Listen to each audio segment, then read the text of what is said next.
நீதிமொழிகள் 6ஆம் அதிகாரம். என் மகனே, நீ உன் சிநேகிதனுக்காக பிணைப்பட்டு அந்நியனுக்கு கையடித்து கொடுத்தாயானால் நீ உன் வாய் சிக்குண்டாய், உன் வாயின் வார்த்தைகளால் பிடிபட்டாய். இப்பொழுது என் மகனே, உன் சிநேகிதனுடைய கையில் நீ அகப்பட்டு கொண்டபடியால் நீ உன்னை தப்புவித்துக் கொள்ள ஒன்று செய். உன் கண்ணுக்கு நித்திரையும் உன் கண்ணிமைக்கு தூக்கமும் வரவிடாமல் உன் சிநேகிதனிடத்தில் போய் உன்னை தாழ்த்தி அவனை வருந்தி கேட்டுக்கொள்.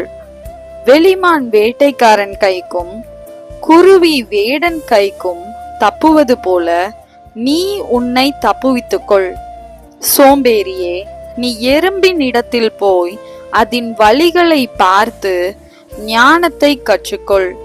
அதற்கு பிரபுவும் தலைவனும் அதிகாரியும் இல்லாதிருந்தும் கோடை காலத்தில் தனக்கு ஆகாரத்தை சம்பாதித்து அறுப்பு காலத்தில் தனக்கு தானியத்தை சேர்த்து வைக்கும்.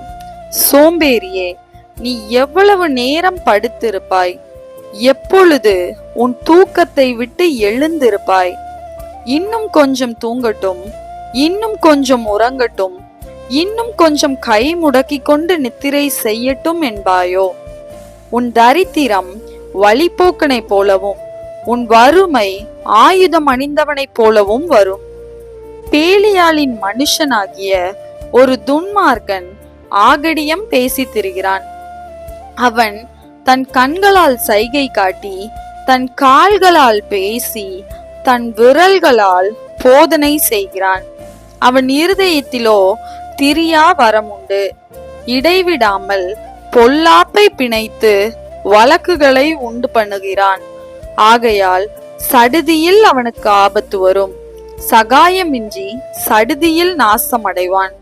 6 காரியங்களை கர்த்தர் வெறுக்கிறார், 7ம் அவருக்கு அருவருப்பானவைகள்.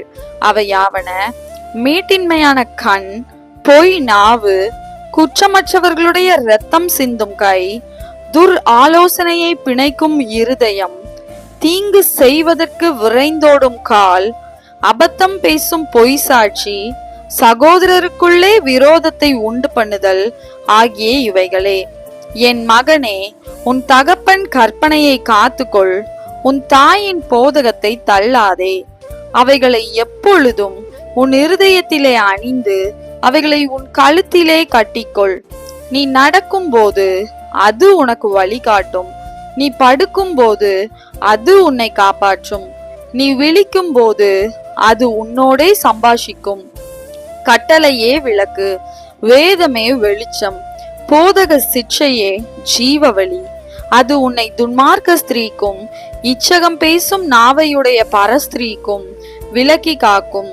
உன் இருதயத்திலே அவள் அழகை இச்சியாதே, அவள் தன் கண்ணிமைகளினால் உன்னை பிடிக்க விடாதே. வேசியின் நிமித்தம் ஒரு அப்ப துணிக்கையையும் இறக்க வேண்டியதாகும். விபச்சாரியானவள் அருமையான உயிரை வேட்டையாடுகிறாள்.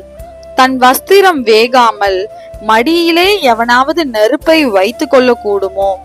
தன் கால் சுடாமல் எவனாவது தழலின் மேல் நடக்க கூடுமோ? பிறனுடைய மனைவியினிடத்தில் பிரவேசிப்பவனும் அப்படியே அவளை தொடுகிற எவனும் ஆக்கினைக்கு தப்பான்.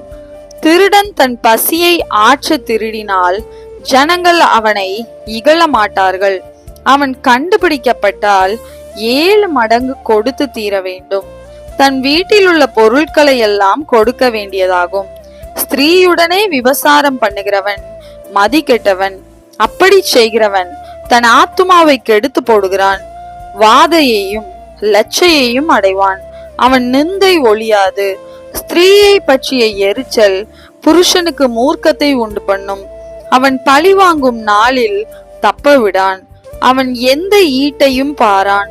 அநேகம் வெகுமதிகளை கொடுத்தாலும் அமர்ந்திருக்க மாட்டான்.